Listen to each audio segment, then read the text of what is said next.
Hello बच्चों, क्या हाल चाल। फिर से आ गए एक बढ़िया से धांसू सी वीडियो लेके। जैसा कि मैंने आप लोगों को प्रॉमिस किया था, हर सब्जेक्ट की हम एक एक बढ़िया बढ़िया वीडियो लेके आएंगे चैप्टर वाइज, जिसमें एक एक चैप्टर के बढ़िया से बढ़िया इंपॉर्टेंट क्वेश्चन होंगे और हर एग्जाम में आने वाले क्रैकर एग्जाम होंगे, बिल्कुल, है ना।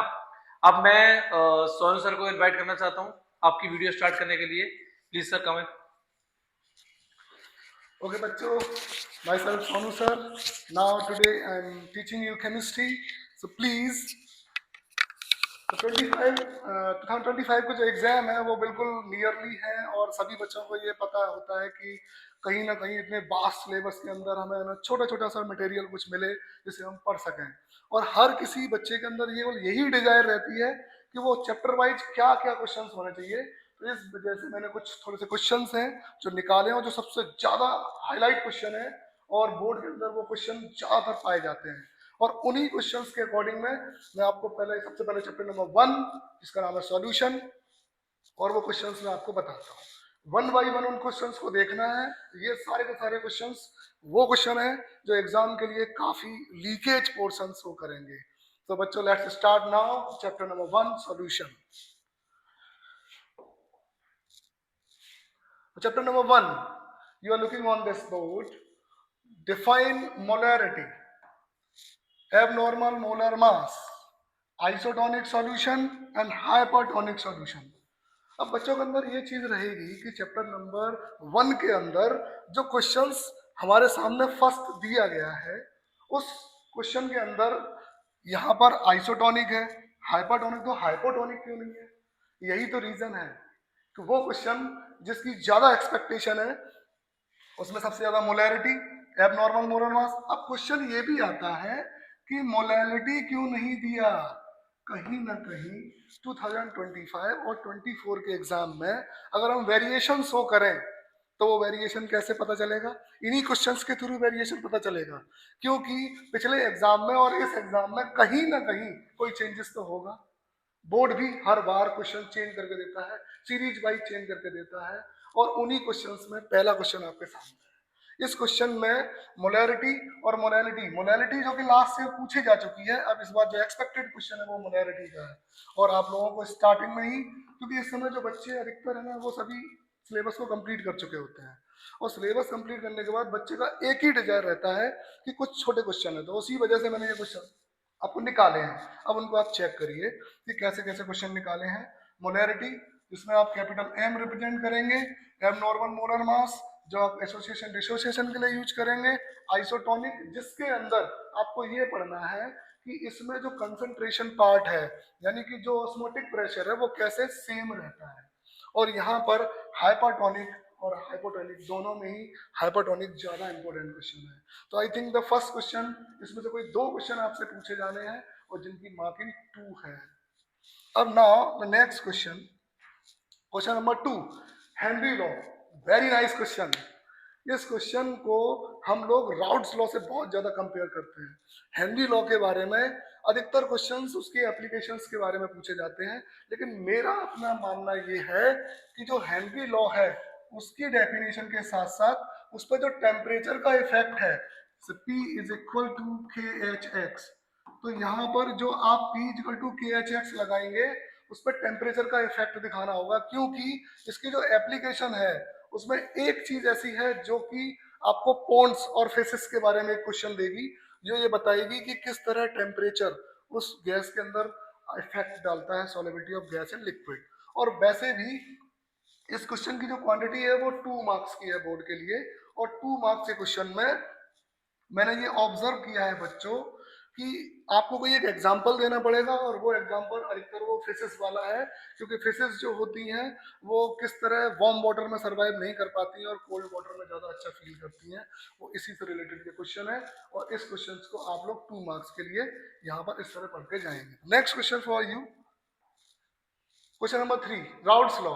राउट्स लॉ एक्चुअली में लिक्विड लिक्विड सोल्यूशन के लिए होता है, और सिंपली एक चीज मैंने देखी है कि जो राउट्स लॉ होता है वो 2 पार्ट्स में है, volatile form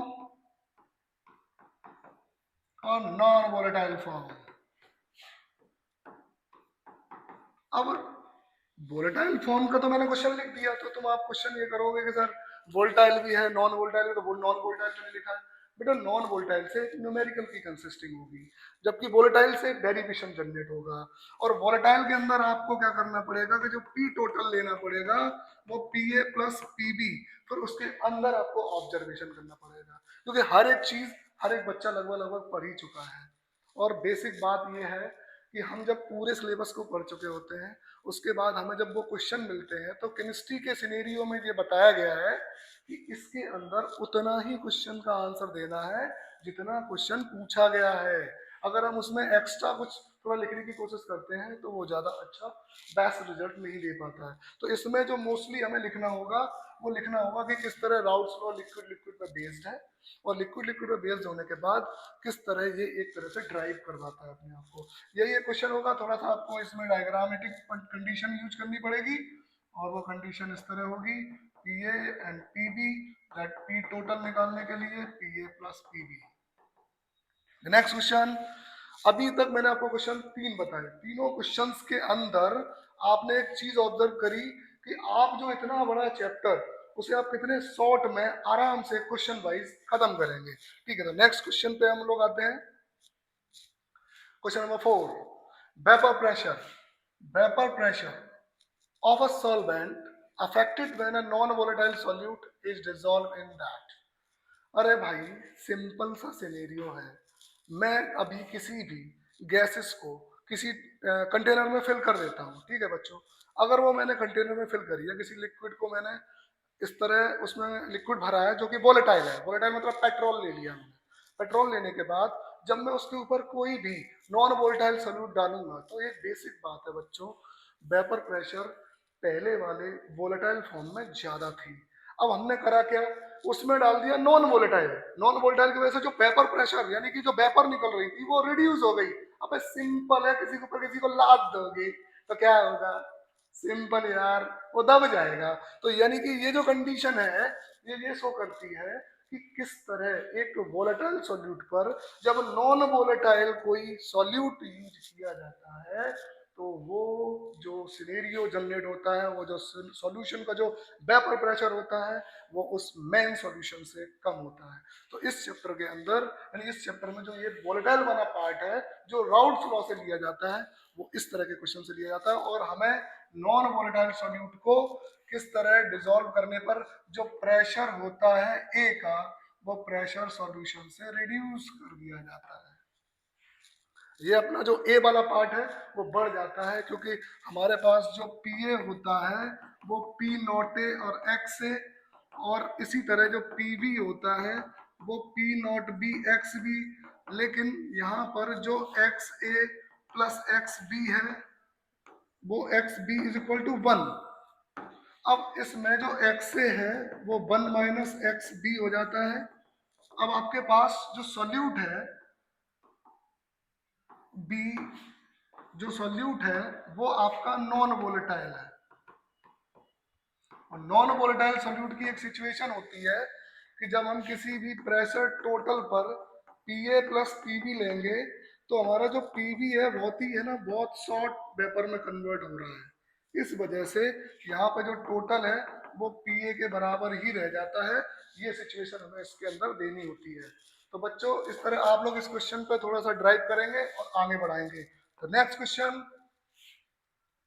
right the examples of the following, मतलब ये जो क्वेश्चन है ideal, non ideal, azeotropic mixture, hypotonic solution, मतलब हाइपोटोनिक और हाइपोटोनिक, यहाँ पर हाइपोटोनिक के साथ हाइपोटोनिक भी लिखा जा सकता है। ये क्वेश्चन कहना क्या चाह रहा है, आपको इनकी किसी भी तरीके कोई डेफिनेशन नहीं देनी है, डेफिनेशन नहीं, क्वेश्चन कह रहा है कि केवल इसके एग्जांपल्स बताओ। मतलब आइडियल सॉल्यूशन और नॉन आइडियल सॉल्यूशन में जो आइडियल सॉल्यूशन होता है वो रॉड्स लॉ को ओबे करता है। अब ओबे करेगा तो इसमें लाइक डिसॉल्व लाइक मटेरियल, और कुछ आइडियल कंडीशंस जो होती हैं जिसमें दोनों के दोनों वोलेटाइल कंडीशन में हो, नॉन वोलेटाइल नॉन आइडियल में हो, एजिटोपिक मिक्सचर में कांस्टेंट बॉइलिंग मिक्सचर होता है, और हाइपरटोनिक और हाइपोटोनिक ये ब्लड सेल्स के अंदर और वाटर की कंडीशन पे जनरेट होते हैं। इसी तरह हम नेक्स्ट क्वेश्चन पे चलते हैं। Next question, what is the point of factor, this is very important questions for 1 marks only, केवल 1 नंबर के लिए ये पॉइंट ऑफ फैक्टर आप पढ़ने वाले हैं, लेकिन इसका जो न्यूमेरिकल है वो 3 मार्क्स का है। अब इसमें सबसे बड़ी चीज आती है कि what is the van't Hoff factor of completely ionise solution of that. अब यहाँ पर वांट ऑफ फैक्टर की डेफिनेशन देने के बाद हमें ये बताना होगा कि इसमें जो वांट ऑफ फैक्टर है, आई जो आप निकाल रहे हैं, वो in different KCl, NaCl, MgSO4, K2SO4, BaCl2, different जो आपके सामने सॉल्ट दिए गए हैं, इनसे हमें आई पता करना है। क्योंकि ये सारे के सारे जो आपको सॉल्ट हैं, अगर मैं इनको वाटर के साथ कांटेक्ट में लाऊं तो ये आयोनाइज अगर होंगे तो Na प्लस और Cl नेगेटिव में होंगे तो आई हमारे पास 2 जनरेट होगी। सेम हेयर आप लोगों को ये आई पता होना चाहिए। सपोज दैट मैं अगर K2SO4 की बात करूं तो 2K पॉजिटिव, SO4 2 नेगेटिव, यहाँ पर जो हमारा आई होगा वो 3 होगा। ऐसे करके ये क्वेश्चंस यहाँ पर थोड़ा सा वेरिएशन ले सकता है, अदरवाइज आपको एक नंबर में ये एमसीक्यू के फॉर्म में भी ये क्वेश्चन मिल सकता है। तो बेटा आप लोगों को वांट ऑफ फैक्टर की डेफिनेशन के साथ साथ इसका आई कैलकुलेट करना आना चाहिए। अब नेक्स्ट क्वेश्चन ये जाता है, इस सीरीज में लीकेज क्वेश्चन में सबसे इंपॉर्टेंट क्वेश्चन जो है इस बार वो है रिवर्स ऑस्मोसिस। रिवर्स ऑस्मोसिस मतलब ऑस्मोटिक, ऑस्मोसिस, ऑस्मोटिक। आप लोग सब के सब इस पूरे के पूरे डायग्राम को समझने की कोशिश करेंगे। यहाँ पर जो आपको मैंने एक सेमी परमेबल मेम्ब्रेन लगाई, सेमी परमेबल मेम्ब्रेन में इधर की तरफ आपका जो थोड़ा सा डर्टी वाटर ले लिया और इस साइड में मैंने थोड़ा सा क्लीन वाटर ले लिया। अब क्वेश्चन ये कहना चाह रहा है, सिनेरियो ये कह रहा है इस क्वेश्चन में कि यहाँ पर थोड़ा सा कंसंट्रेशन, यहाँ लोअर कंसंट्रेशन है, यहाँ लोअर कंसंट्रेशन है, यहाँ पर हाई कंसंट्रेशन है। ऐसा क्यों? क्योंकि यहाँ पर डर्टी वाटर है। डर्टी वाटर और क्लीन वाटर में क्या कंडीशन है कि जो ऑस्मोसिस प्रोसेस होता है, ऑस्मोसिस प्रोसेस हमेशा लो से हाई की तरफ मूव करता है। अब मेरा जो क्लीन वाटर है वो ऑस्मोसिस के थ्रू इसके अंदर एंट्री कर जाएगा। अब एंट्री कर गया तो मेरा तो अच्छा पानी खराब हो गया भाई।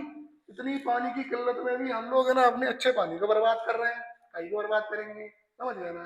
तो इसलिए इसको बर्बाद करने से पहले अपने आप को ये देखो कि ऐसा कुछ करो यार कि ये पानी बर्बाद ना हो, बहुत मेहनत से इस पानी को हम लोग अगले जनरेशन को दे पाएंगे। चलो ठीक है, कोई बात नहीं, देखना आप ही लोग देखोगे कंडीशन का क्या होना है। बट हाल फिलहाल में तो मैं एक काम करूंगा कि इस प्रोसेस को तो नाम दे दूंगा ऑस्मोसिस का, और इस प्रोसेस में अगर मैं यहाँ पर थोड़ा सा हाई कंसंट्रेशन की तरफ थोड़ा सा प्रेशर अप्लाई करूंगा और उसे मैं पाई की तरह, मतलब पाई ही इस ऑस्मोटिक प्रेशर एक तरह से पाई है, अगर मैं इधर थोड़ा सा इसका प्रेशर दूंगा तो ये जो आपकी डर्टी वाटर में जो क्लीन वाटर जा रहा था वो इसको थोड़ा सा अपोजिट डायरेक्शन में प्रेशर लगाएगा और वो प्रेशर आकर के इस एसपीएम के थ्रू, अब ये जो एसपीएम है वो सेमी परमेबल मेम्ब्रेन होती है बच्चों। सेमी परमेबल मतलब छन्नी। अब तुम छन्नी के नाम पे जो सोचोगे कि सर लगता है वो गाना गा रहे हैं छन्नी में, तो भाई ऐसा तो नहीं हो सकता, क्योंकि ये जो आपकी जो एसपीएम लेयर है ये एक्चुअल में नेचुरल भी होती है और आर्टिफिशियल भी होती है।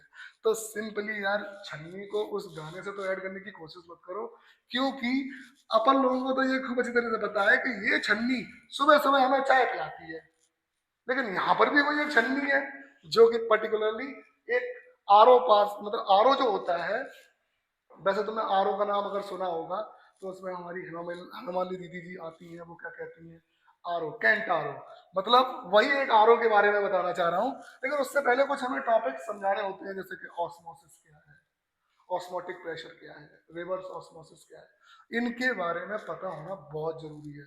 तो फिर स्टार्ट में देखो क्या से मैंने किया, एक कंसंट्रेशन पार्ट लिया लो वाला, एक लिया हाई वाला, उसके बाद मैंने ये देखा कि clean water automatically going inside the high concentration, then I take pressure there side and the maintained portion by this SPM layer. SPM maintain करती है इसको, इस जगह से ना वाटर को जाने देगी ना आने देगी, तो इस वाले प्रेशर को हम लोग ऑस्मोटिक प्रेशर कहते हैं। अब बात यह है कि भाई मेरा अच्छा पानी उधर चला गया, अब नहीं जा रहा है, वो एक अलग बात है, बट ये तो कंडीशन है ना कि जो पानी गया वो वापस आ जाए और जो गंदा है वो भी आ जाए।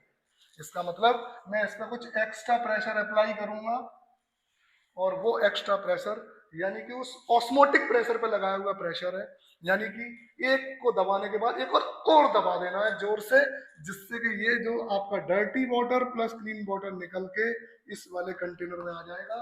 This is called reverse osmosis. Reverse osmosis, osmotic pressure, osmosis, ये कंसेप्ट आपको पढ़ के जाना होगा क्योंकि 2025 में इसमें से एक क्वेश्चन जरूर आना है।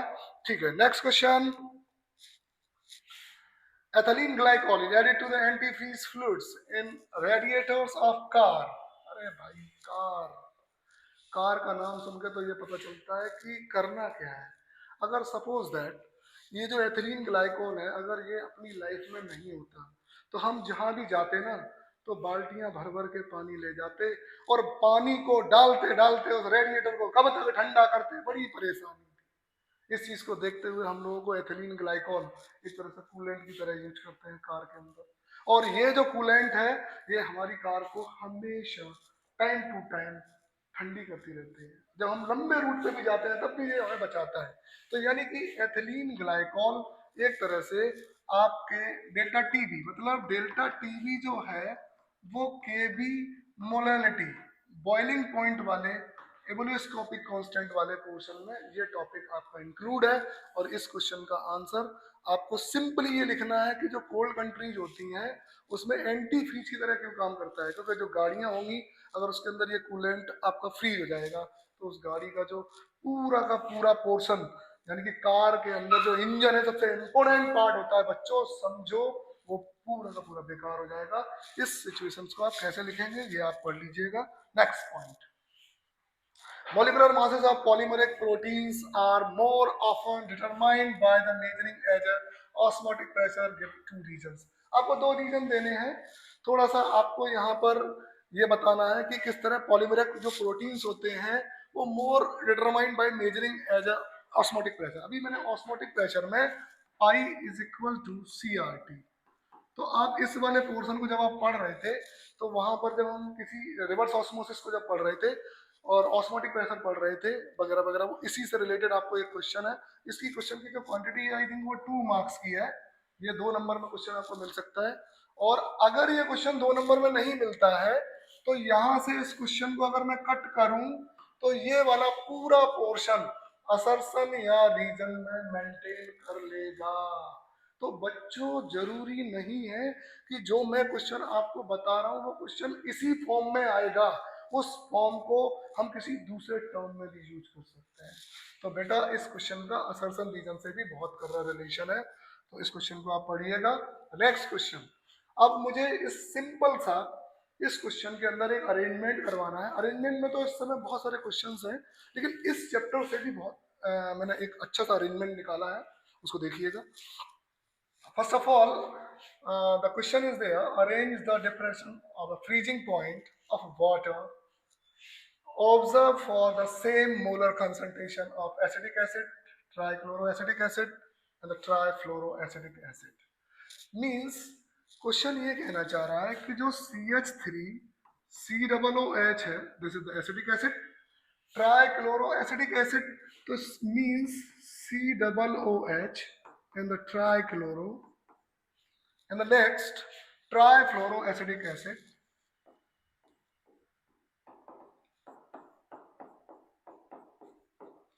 इन तीनों को आपको फ्रीजिंग पॉइंट के अकॉर्डिंग अरेंज करना है। अब कंडीशन ये है कि अरेंजमेंट जब आप करेंगे तो इस अरेंजमेंट का जो क्वेश्चन अटेम्प्ट करा जाएगा बोर्ड के अकॉर्डिंग वो 1 मार्क्स का है ओनली। इससे आपको ये एवरेज मिल जाएगा कि जब आप नेक्स्ट चैप्टर में जाओगे तो नेक्स्ट चैप्टर में आपको एसिडिक करेक्टर के अकॉर्डिंग बैलेंस करना है, बॉइलिंग पॉइंट के अकॉर्डिंग करना है, बेसिक करेक्टर के अकॉर्डिंग करना है, और भी बहुत सारे है ना प्रोसेस हैं जो कि फिजिकल प्रॉपर्टी के अंदर आते हैं, उस तरह आपको ये अरेंजमेंट करके देना होगा। तो इस क्वेश्चन को भी आप करिएगा। और इसके नेक्स्ट क्वेश्चन को हम थोड़ा सा देखते हैं। Why does the solution of chloroform and acetone show a negative deviation? बच्चों क्वेश्चन सॉलिड है, देखने वाला क्वेश्चन है। क्वेश्चन कैसे? Negative deviation from Raoult's law. बच्चों दो डायग्राम आप लोगों ने खूब अच्छे तरीके से पढ़ रखे हैं, उन दोनों डायग्रामों में आपको खुद ये पता करना है कि कौन सा पॉजिटिव कौन सा नेगेटिव। अगर मैं इसको इस तरह ले लेता हूं तो यहाँ पर ये अपने खुद के प्रेशर से थोड़ा ज्यादा वेपर दे रहे हैं, यहाँ पर रिजल्टेंट नेगेटिव में जा रहा है बेटा। मतलब positive deviation negative deviation rods law के अंदर है, और रॉड्स लॉ से आप इन दोनों को पढ़ के आएंगे। पढ़ने के बाद जब आप इस क्वेश्चन पे आएंगे तो आपको ये बताना है कि क्लोरोफॉर्म और एसीटोन दोनों के दोनों नेगेटिव डेविएशन क्यों है, क्योंकि इनकी जो मेजिबिलिटी है बहुत अच्छी है। जब ये मिक्स हो जाते हैं तो ये नेगेटिव डेविएशन मींस मतलब इनको हाई टेम्परेचर चाहिए, तब जाकर के ये अपनी वेपर में कन्वर्ट करेंगे।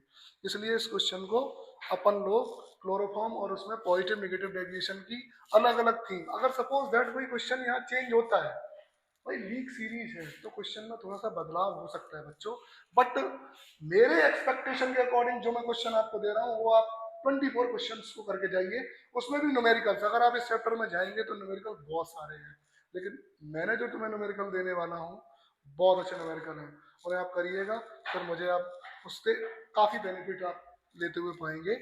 चलो ठीक है, देखते हैं बच्चों।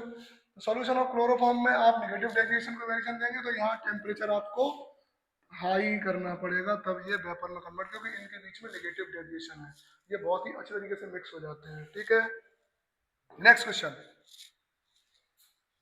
which concentration term is temperature dependent molality and molarity?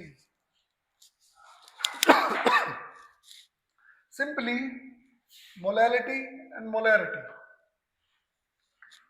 Molality means small m, molarity मतलब capital M. Molality WB into 1000 MB into WA. Molarity में WB into 1000 MB into volume. Volume volume means temperature effect. अगर volume है भैया, volume है तो गर्म करने पे तो चेंज होगा, सेकने पे तो चेंज होगा। अब सेकेगी तो समझो उड़ेगी। इसका मतलब यहाँ से वॉल्यूम को जब हम हीट देंगे तो कंडीशनली कहीं ना कहीं उसमें चेंजेस तो आएंगे, लेकिन अगर मैं मोलैलिटी की बात करूं तो इस पर टेम्परेचर का कोई अफेक्ट नहीं पड़ता है। मीन्स यानी कि सॉलिड पार्ट को अगर आप हीट दे रहे हैं तो कॉमन सेंस वाली बात है बच्चों, यहाँ पर वॉल्यूम है जो टेम्परेचर से इफेक्ट होता है और मोलैलिटी इस पर कोई इफेक्ट नहीं कर पाती है। Acetone, next question, what happens when acetone is added to the pure ethanol? क्या होता है जब एसीटोन को हम एथेनॉल में मिक्स करते हैं? अब आपको ये देखना होगा कि बेटा एसीटोन और एथेनॉल मतलब ये आपका एथेनॉल C2H5OH और एसीटोन मतलब CH3 एसीटोन कीटोन वाले पोर्शन में चला जाता है। अब प्रॉब्लम इस चीज की है कि इन दोनों को मिलाने पर क्या होगा, ये आपको पढ़ के जाना होगा कि यहाँ से इसके बारे में क्या कंडीशन है और इसमें कौन सा टर्म है। एक चीज और हो सकती है बेटा, जो मोलैलिटी और मोलैरिटी के बाद भी इसमें कोई कंजर्वेशन टर्म्स चेंज किया जा सकता है, जैसे कि ppm चेंज कर दें, वो आपके मास परसेंटेज चेंज कर दें और मास बाई वॉल्यूम, तो ये सारी चीजें इसमें चेंज हो सकती हैं। तो सीरीज के according next question, give reason for the following. इस क्वेश्चन का रीजन देना बहुत ही नेसेसरी पार्ट है, क्योंकि ये 2 मार्क्स के अंदर क्वेश्चन पूछा जाता है। Measurement of osmotic pressure method is preferred for the determination of molar mass of macromolecules such as protein and polymers. ये भी आपका रीजन असर्शन के थ्रू कंडीशनली आता है। कैसे? असर्शन और रीजन में भी ये क्वेश्चन कई बार देखा गया है, बट इस क्वेश्चन की एक सिचुएशन है कि ये 1 या 2 नंबर में आपसे सीधा सीधा रीजन पूछने के लिए भी दिया जा सकता है। तो आप लोग इस चीज को देख लें कि किस तरह क्वेश्चन को फ्रेमिंग किया गया है और इसका आंसर इतने सॉलिड तरीके से आप लोगों को लिखना है। नेक्स्ट क्वेश्चन, व्हाट हैपन्स, जबरदस्त क्वेश्चन। इस क्वेश्चन के बारे में मैं क्या बोलूं, ये क्वेश्चन ही है जो शायद हो सकता है इस बार पूरी तरीके से लीकेज है। What happens when we place blood cells in the water. भाई हाइपरटोनिक, हाइपोटोनिक, आइसोटोनिक बड़े प्यारे तरीके से पढ़ाए जाते हैं, इसी में ये वाले सारे क्वेश्चन कंसिस्ट होते हैं। तो मैंने अब एक चीज देखी है बेटा कि इस क्वेश्चन में वाटर के अंदर अगर आप ब्लड सेल को डालोगे तो किस तरह आपके ब्लड सेल के अंदर सिचुएशंस चेंज होंगी, वो स्वेल अप करेगा या श्रिंक करेगा, वो आपको इस क्वेश्चन से देखने को मिलेगा। सेकंड क्वेश्चन कहता है why is air diluted with the helium in the tank. भाई स्कूबा डाइवर्स बच्चों पूरी तरीके से हैंडी लॉ के एप्लीकेशंस हैं। टैंक में जब हम नाइट्रोजन गैस भरते हैं तो किस तरह वो बेंड्स की प्रॉब्लम जनरेट करती है। बेंड्स की प्रॉब्लम में भी भैया इतना भयंकर दर्द होता है कि पूरी तरीके से बॉडी है ना टूट चुकी होती है, और उस टूटी हुई बॉडी पर किसी तरीके का किस तरह प्रॉब्लम आती है यार, उस आर्मी वाले से पूछो जो कितनी सारी स्कूलिंग करके हम लोगों के लिए बहुत सारी रिसर्च करके लाते हैं। कभी कभी हमारे ना अच्छे खासे जहाज डूब जाते हैं, उनको पकड़ पकड़ के लाते हैं। तो भैया स्कूबा का कितना काम है, तो भाई उन्हें हम मरने तो नहीं देंगे ना, तो मरने नहीं देंगे तो उनकी ऑक्सीजन और नाइट्रोजन के साथ साथ हम उनको एक अच्छी सी गैस मिला देते हैं, वो है हीलियम। और हीलियम मिलाने से स्कूबा डाइवर्स की बहुत सारी प्रॉब्लम्स दूर हो गई हैं, क्योंकि जब ये बॉडी के अंदर जाती है तो ये जो सॉलिबिलिटी है ना वो एक्चुअल में क्या है, जब मैं नॉर्मल कंडीशन में होऊंगा तो मैं जब एयर लूंगा तो बहुत आराम से लूंगा क्योंकि मैं चल रहा हूँ, तो मुझे सांस लेने में ज़्यादा दिक्कत नहीं है। अब मैं एक काम कर देता हूँ या पानी भर देता हूँ, पानी भरने के बाद अब जब मैं इसमें चलूंगा तो मैं 10 मिनट चलने के बाद कैसा महसूस करूंगा, भैया हाँफने लग जाऊंगा दादा, और हाँफने लग जाऊंगा तो अब आप समझो कितना प्रेशर लगाना पड़ेगा। अभी मैं आपसे कह दूं जरा थोड़ी सी दौड़ लगा के आ जाओ, आ जाओगे? ठीक है बच्चों, दौड़ जाओ, उठो रामू, जाओ दौड़ के आओ बेटा, दिखाओ इनको दौड़ने के बाद तुम्हारी सिचुएशन कैसी है। भैया जब तुम आओगे तो तुम्हारे अंदर के जो फेफड़े हैं ना वो सारे के सारे चल रहे होंगे, वैसे तो कम चलते हैं क्योंकि तुम लोग इनको यूज कम कर रहे हो और दिमाग भी यूज कर रहे हो। ठीक है, दिमाग भी यूज करो, अच्छे क्वेश्चन है, पढ़ के जाओ। और ये भी बता रहा हूँ बेटा, पढ़ के जरूर जाओ, क्योंकि पहली वीडियो है, ढंग से क्वेश्चन बनाए हैं, तुम्हारे लिए बनाए हैं, और तुम उसको देखना नहीं चाहोगे तो कैसा लगेगा? कुछ नहीं, कोई नहीं, सारा पढ़ो फिर वो लंबा लंबा और बहुत बड़ा बड़ा, और जिसको पढ़ने से आपको पता है कि कितनी सारी प्रॉब्लम्स होती हैं। प्रॉब्लम भी कैसी होती है मैं समझाता, तो ऐसी प्रॉब्लम होती है। इतना सिलेबस कल पढ़ लूंगा, परसों पढ़ लूंगा, ठीक है? तो मैं सही कह रहा हूँ भैया, मेरी बात समझने की कोशिश करो। कल पढ़ लूंगा, परसों पढ़ लूंगा, नेक्स्ट डे पढ़ लूंगा। अब आप कैसे पढ़ लोगे, इतना सारा सिलेबस है, 10 चैप्टर हैं, पढ़ ही लूंगा। ऐसे करते करते जब हमारा लास्ट टाइम आ जाता है ना, फिर हम क्या सोचते हैं कुछ ऐसा मिल जाए यार कि समझो उस हलवे में से ड्राई फ्रूट्स निकल जाए। नहीं खा पा रहा हूँ हलवा में, क्यों हलवा नहीं खा पा रहा हूँ? क्योंकि मेरे दिमाग में हलवा हो गया। आगे चलो, next question, to increasing the solubility of CO2 in soft drink। वाह बेटा, देखो मेरा कोल्ड ड्रिंक वालों से कोई भैया लड़ाई नहीं है मेरी, ना ही मैं ये चाहूंगा कि कोल्ड ड्रिंक वाले मेरे पास आकर के मुझ पर दावा उठाओ, क्योंकि किसी कोल्ड ड्रिंक की बुराई नहीं करना। सिंपल देखो, कोल्ड ड्रिंक वाले CO2 एंड वाटर, इन दो चीजों से हमें उल्लू बनाने में लगे। वो क्या करते हैं, इन दोनों को मिक्स करते हैं, हाई प्रेशर की गैस उसमें एंटर करते हैं, और उसके बाद थोड़ा सा आर्टिफिशियल स्वीटनर भी है इसमें।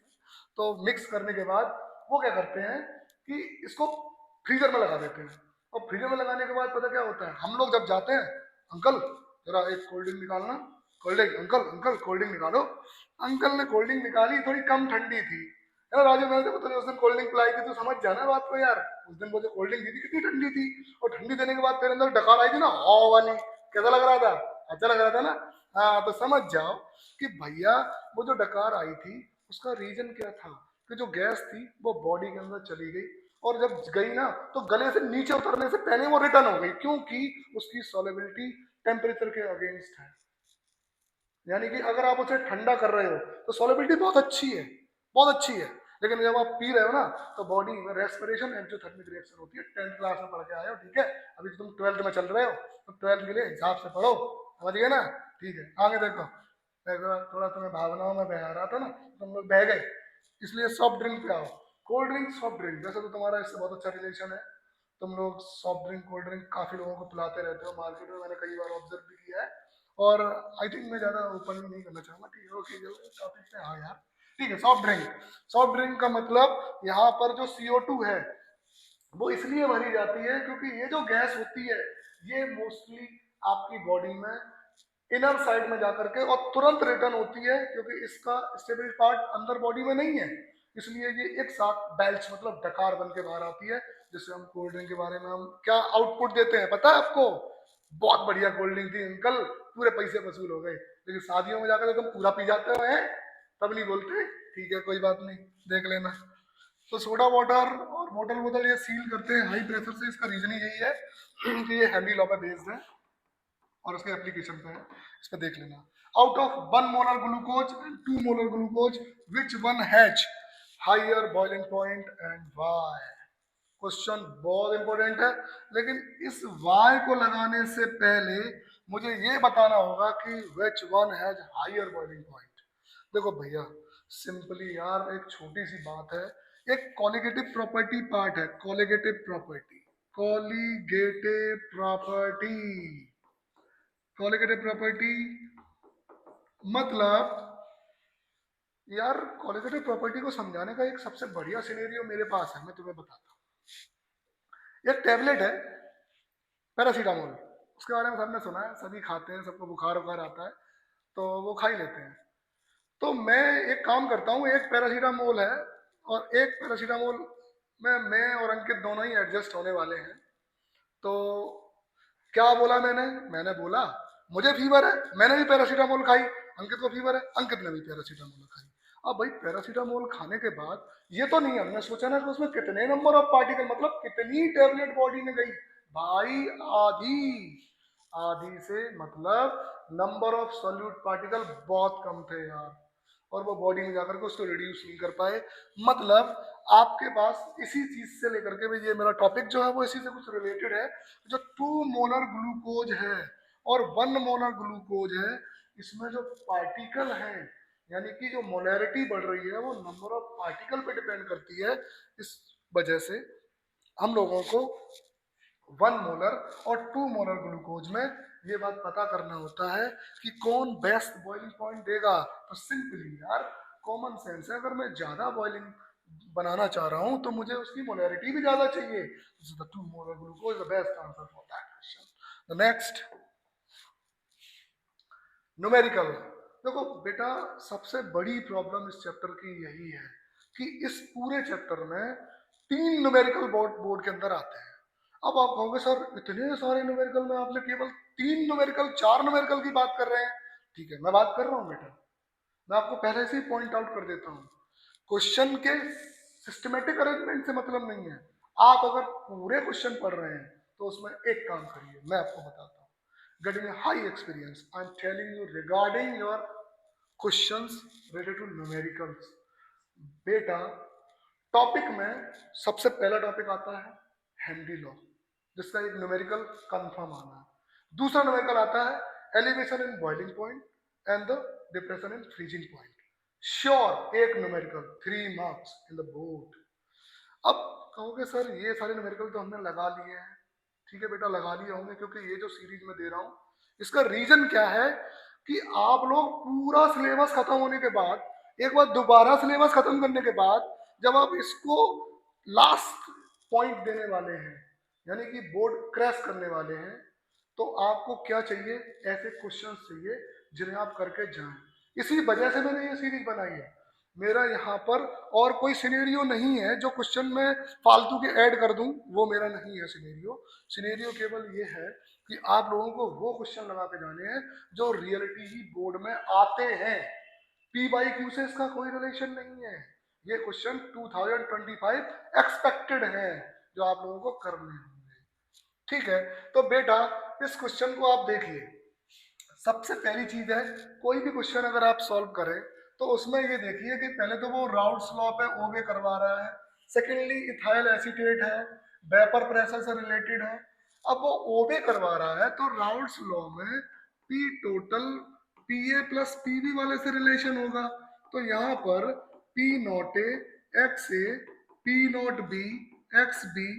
अब जरूरी नहीं है कि वो एक्स ए एक्स बी, तो आप ऐसे कर सकते हो कि दो मोल फ्रैक्शन का जो सम है वो 1 है, तो फिर एक्स ए निकालने के लिए 1 माइनस एक्स बी। अब आप इस पूरे हाइपोथेटिकली कंडीशन को यूज करते हुए इस पूरे क्वेश्चन को आप इस टॉपिक से क्लियर करेंगे। उसके बाद आपको ये खुद पता चलेगा कि क्वेश्चन का जो वैल्यू है वो केवल डिफर होगा, बाकी क्वेश्चन सेम पैटर्न पे पूछा जाता है। तो नेक्स्ट क्वेश्चन स्क्रीन। इस क्वेश्चन के बारे में तो मैं आपसे क्या बोलूं, इसको लगभग सभी बच्चे लगभग कर लेते हैं। बस दिक्कत क्या है, ये उन बच्चों के लिए प्रॉब्लम है जिन बच्चों को ये वैल्यू थोड़ी सी भी चेंज कर दी जाती है। जरूरी नहीं है, इस क्वेश्चन में एक चेंजेस और है बेटा।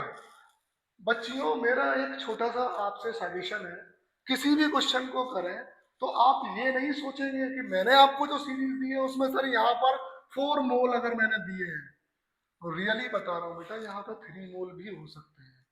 लेकिन आपको इस सीरीज का देने का मेन एम क्या है?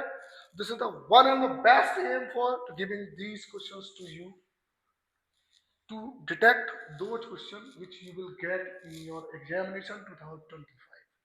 So I think the question on the screen for you, the two liquids, यहाँ पर x और y दो लिक्विड है, दोनों ही आइडियल सॉल्यूशन है। यार हर एक चीज को थोड़ा सा देखना होता है। आइडियल सॉल्यूशन है इसका मतलब राउट्स लॉ को ओबे कर रहे हैं, और राउट्स लॉ को ओबे कर रहे हैं तो कंडीशन ये है कि एक the vapour pressure of the solution of concentration 3 mole of x, तो यहाँ पर 3 मोल है x के एंड 1 मोल ऑफ y, यानी 1 मोल ऑफ y। तो इसके अंदर जो आपका जो वेपर प्रेशर है वो 550 mm of Hg mercury level से लिया गया है। सेकेंड पॉइंट में बताया गया है 4 mole of x, 1 mole of y, mix the vapor pressure of solution is formed 560 mm। अब आप इस क्वेश्चन को देखो बेटा, what will be the vapour pressure of pure X and Y at this temperature, इनका क्या पार्ट होगा, यानी कि इनका वेपर प्रेशर क्या होगा इस पूरे के पूरे एक्स वाई का इन दिस टेम्परेचर। यानी कि आपकी इस पूरी सिचुएशन में यहाँ पर आपका एक वैल्यू चेंज होगा, यहाँ पर आपकी वैल्यू चेंज होगी, यहाँ पर वैल्यू चेंज होगी, बाकी का इनमें थोड़ा बहुत वेरिएशन हो सकता है। तो ये क्वेश्चन आपको इस तरह आपको जनरेट किया है, आपको सॉल्व करना होगा। नेक्स्ट 45 ग्राम एथिलीन ग्लाइकॉल, एथिलीन ग्लाइकॉल का फॉर्मूला भी दिया गया है और आपको इस फॉर्मूले का मोलर मास निकालना है, और ये 600 ग्राम ऑफ वाटर में मतलब मिक्स किया गया है। अब कैलकुलेट क्या करना है भाई, देखो delta T F directly proportional to molality, delta T F K F molality भाई, के एफ और के बी। एक क्वेश्चन यहाँ से भी आप देख लीजिए, के एफ एंड के बी। देखो भाई के बी जो होता है वो इबिलियोस्कोपिक कांस्टेंट होता है, के एफ जो होता है वो आपका क्रायोस्कोपिक कांस्टेंट होता है। अब दिक्कत ये है कि इन दोनों के सिचुएशन में यहाँ पर तो एलिवेशन एंड बॉइलिंग पॉइंट आ जाता है, डिप्रेशन एंड ब्रीथिंग पॉइंट आ जाता है। तो आपका जो ये पार्ट है, ये पूरा जो क्वेश्चन है वो फ्रीजिंग पॉइंट डिप्रेशन से लिया गया है, और फ्रीजिंग पॉइंट ऑफ सॉल्यूशन जिसमें आपको के एफ गिवन है, तो आप यहाँ से delta T F equal to K F molality से आप निकालेंगे। और यहाँ पर एक सिचुएशन और है बेटा, जो ग्राफ वाली सिचुएशन है वो यही सिचुएशन है लल्ला, ऐसे करके। और जो आपका एलिवेशन वाला पोर्शन आता है उसमें आपको ये पता होना चाहिए, इस तरह यहाँ से इस तरह आपको जनरेट कराना होगा, ठीक है। अब मेरे को इस क्वेश्चन के बाद एक बढ़िया सा क्वेश्चन आपको बताना है जो कि एग्जाम के अंदर आ रहा है, 2 एलिमेंट। इस क्वेश्चन को भी आप लोग एनसीईआरटी में देखेंगे, ये एनसीईआरटी से ही एक्चुअल बोर्ड में थोड़ा एनसीईआरटी को भी ज्यादा एनसीईआरटी ही बोल सकते हैं हम, NCERT is the best for the board chemistry. This question from the NCERT, 2 elements A and B form compound having molecular formula AB2 एक फॉर्मूला है AB2 यानी A plus 2B. All the questions I am giving to you, only giving the hint how to solve. If you will solve these questions on self, really I promise with you, you can do better. This is only a one signal, the green signal to you, how to do this sum on the rough paper, then you will do in the board paper. So that AB2 and the next for AB4 means A plus 4B. You can solve this question as a mathematics, linear equation. A plus 2B, A plus 4B, like that. When dissolved in the 20 gram of benzene, means जो 20 ग्राम है वो आपकी benzene है, और benzene को किसमें 1 gram of AB2, ये लो 1 gram of AB2, lowest the freezing point by 2.3 kelvin, means यानी कि आपका जो फ्रीजिंग पॉइंट वो कितना हो गया है 2.3, लोएस्ट हो गया है, lowest 1 gram of AbF4 means मतलब यहाँ पर आप 20 ग्राम को ही लेंगे बेंजीन में, और नेक्स्ट क्या करेंगे AB4 जो होगा वो भी आपका 1 ग्राम में ही होगा, लेकिन इसने जो टेम्परेचर आपका लोएस्ट किया है वो 1.3 केल्विन। तो आप इस सिचुएशन से इस न्यूमेरिकल को जनरेट करेंगे, ठीक है। इसका सॉल्यूशन बाकायदा आप लोग बढ़िया तरीके से करिएगा, दो इक्वेशन बनेगी, दोनों इक्वेशन के सामने आप मास को रखकर इनसे ए और बी की वैल्यू निकालेंगे। Next question, want Hoff factor. Want Hoff factor मतलब मैं क्या कहना चाह रहा हूं, अगर ये सीरीज आपको क्वेश्चन में दे रहा हूं तो इसका मेन पॉइंट, मेन एम क्या है। एम ये है कि जो इससे पीछे मैंने आपको जो क्वेश्चन बताए हैं आप उन्हें करिएगा, उनको करने के बाद आप ये ऑब्जर्व करेंगे कि इस पूरी की पूरी एनसीईआरटी बुक और भी बहुत सारे रेफरेंस बुक के अंदर जो क्वेश्चंस हैं उनमें से ये क्वेश्चन ऐसे क्यों निकाले गए हैं जो ज़्यादा बेस्ट है। रीजन यही है कि कुछ वांट ऑफ फैक्टर से रिलेटेड क्वेश्चंस हैं। अगर ये सारे क्वेश्चंस में से, भाई मैंने आपसे शुरू में ही बोला है कि डेल्टा टीवी, डेल्टा टीएफ और सारे के सारे जो आपके क्वेश्चंस हैं उनमें वांट ऑफ फैक्टर सबसे ज़्यादा इंपॉर्टेंट है, और वांट ऑफ फैक्टर में सबसे ज़्यादा क्वेश्चन जो पूछा जाता है वो आपका pi is equal to C R T I में, delta T F is equal to I K F molality and the delta T B is equal to I K B molality से related पूछा जाता है। और इसी वजह से हम लोगों को ये सारे के सारे क्वेश्चंस वांट ऑफ फैक्टर से लेकर के करने होते हैं। तो ये जो फ्रीजिंग पॉइंट वाला क्वेश्चन है वो आपका इस वाले फॉर्मूले से जनरेट होगा। आप लोगों को ये क्वेश्चन इस वाले फॉर्मूले से करना है। यहाँ पर आपको सारा का सारा क्वेश्चन को अगर देखें तो आपको डब्ल्यू बी दिया गया है, एसिडिक एसिड का मोलर मास निकालेंगे, आपको डब्ल्यू ए दिया गया है और आप एम ए निकालेंगे। उसके बाद लोअर द टेम्परेचर आपको दिया ही गया है और जो डिग्री सेंटीग्रेड है, तो दिस इज बेसिकली पॉइंट, इसमें 273 आप ऐड करेंगे तो ये केल्विन में जनरेट कर देगा, और केल्विन से फिर हम वही लोअर है, फ्रीजिंग है, इसका मतलब हमें ये वाला जो डायग्राम है थोड़ा ग्राफ से हम रिप्रेजेंट कर देते हैं। इसमें आपको ये बताना होगा कि किस तरह आप लोग जीरो से डाउन में आते हो, मतलब डाउन मीन्स यानी कि कम, आप -1 में अगर आ रहे हैं, इससे ये पता चल रहा है कि ये जो लोअर पार्ट है वो लोअर पार्ट हमें ये बताता है कि किस तरह ऐसे कौन कौन से एप्लीकेशंस हैं जिनमें ये वाला सिनेरियो लगता है।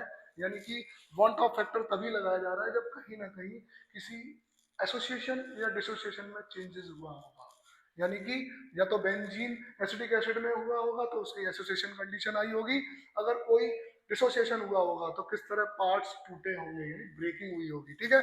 इससे आप इस क्वेश्चन को करेंगे। Next question, important question, want Hoff factor के अंदर इस क्वेश्चन की बहुत ज्यादा आने की चांसेस है। 2025 वांट ऑफ फैक्टर का इनविटेशन देती है बच्चों। वांट ऑफ फैक्टर मतलब आपको इनवाइट कर रहा है 2025 कि वांट ऑफ फैक्टर के बिना मत आना, पेपर में बहुत बड़ी प्रॉब्लम खड़ी हो जाएगी, समझ गए ना, पेपर है मम्मी पापा ने बहुत पैसे खर्च किए हैं, तो कॉमन सेंस है कि उन पैसों के बदले में मम्मी पापा को चाहिए क्या? अरे सिंपल सा यार, तुमसे मार्क्स चाहिए, इतने में वो अपनी पूरी की पूरी खुशी ले लेंगे तुमसे। और पूरी खुशी मिलने के बाद वो सारे गम भूल जाएंगे भैया, जो उन्होंने पूरी साल ट्यूशन में, स्कूल में बहुत सारे पैसे खर्च किए हैं। और वो कभी भी ये तक नहीं कहते हैं कि भैया ये पैसे कहाँ जा रहे हैं, किस जगह जा रहे हैं, खर्च कितने कर रहे हो, कब खत्म करोगे इस खर्चे को। तो इस चक्कर में भैया कम से कम पेरेंट्स की तरफ भी थोड़ा ध्यान दे देना। और इन क्वेश्चंस को करने के बाद आप खुद ही फील करेंगे कि जो मैं अगला चैप्टर जनरेट करूंगा क्वेश्चंस के लिए, उसमें भी अप्रोक्सीमेटली, क्योंकि न्यूमेरिकल पोर्शन है, फिजिकल केमिस्ट्री है, सभी जानते हैं कि फिजिकल केमिस्ट्री के अंदर यार न्यूमेरिकल्स, बस इसी चीज को देख करके आधे से ज्यादा लोग फिजिकल केमिस्ट्री से ट्रांसफर करके वो इनऑर्गेनिक और ऑर्गेनिक की तरफ मूव करते हैं। लेकिन ऑर्गेनिक और इनऑर्गेनिक के साथ साथ अगर हम फिजिकल केमिस्ट्री को भी मेंटेन करते हैं तो आई थिंक स्कोर ज्यादा अच्छा होता है। अब स्कोर ज्यादा करने के लिए हमें इस क्वेश्चन पे ध्यान देना होगा, calculate the ratio of want Hoff factor and molality. भाई वांट ऑफ फैक्टर और मोलैलिटी, जबकि तुम्हें BaCl2 बेरियम क्लोराइड का यहाँ पर मास दे रखा है, तो सिंपली Kb भी दे रखा है, और क्वेश्चन जो आपका जा रहा है वो बॉइल्स पे जा रहा है, यानी delta Tb directly proportional to Kb, मतलब directly proportional equal to Kb molality. तो आप लोगों को यहाँ पर इस वाले फॉर्मूले से इस क्वेश्चन को जनरेट करना है, इसका सॉल्यूशन निकालना है और फिर बताना है। ठीक है बेटा, नेक्स्ट क्वेश्चन, डिप्रेशन। बेटा बार बार मेरा एक ही कहना है आपसे, delta Tb directly proportional to molality, delta Tf directly proportional to molality, pi directly proportional to C। मतलब आप लोगों को न्यूमेरिकल के लिए इन तीन चीजों को इनवाइट कर रहा हूं। इन तीन चीजों में कभी बॉइलिंग, तो कभी फ्रीजिंग, तो कभी आपका ऑस्मोटिक प्रेशर। बस सिचुएशन क्या चेंज हो रही है बच्चों, बस समझने की कोशिश करो।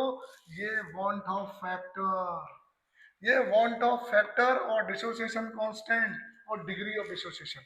मतलब अगर मैं बात करूं DOD, मतलब डिग्री ऑफ डिसोसिएशन, मतलब डिसोसिएट होने की भी डिग्री क्या है, ये भी क्वेश्चन इसमें इंक्लूड हो सकता है। अगर इस क्वेश्चन में अटैचमेंट हो जाएगा इसका टॉपिक का, तो यहाँ पर वांट ऑफ फैक्टर, डिसोसिएशन और DOD